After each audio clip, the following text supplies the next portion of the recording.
Alam mo ba na tinutupad ng Diyos ang lahat ng kanyang mga pangako sa kanyang mga anak? Kung tinanggap na natin si Jesus sa ating puso, tayo ay kanya ng anak. At alam ninyong si Kristo'y tapat sa kanyang mga salita. Talagang tutuparin niya ang kanyang mga pangako, sapagkat kahit kaanuman karami ang pangako ng Diyos, tutuparin niyang lahat ito sa pamamagitan ni Kristo. Kaya nga masasabi natin na tapat ang Diyos at ito'y nakapagbibigay ng kapurihan sa Kanya. Ang Diyos ang nagpapatibay sa atin at sa ating pakikipag-isa kay Kristo. Pinili niya tayo para maglingkod sa Kanya. Tinatakan niya tayo bilang tanda na tayo'y nasa Kanya na.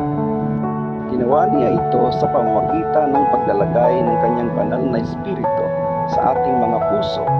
Ang banal na Espiritu ang nagsisilbing garantiya na matatanggap natin ang Kanyang mga ipinangako.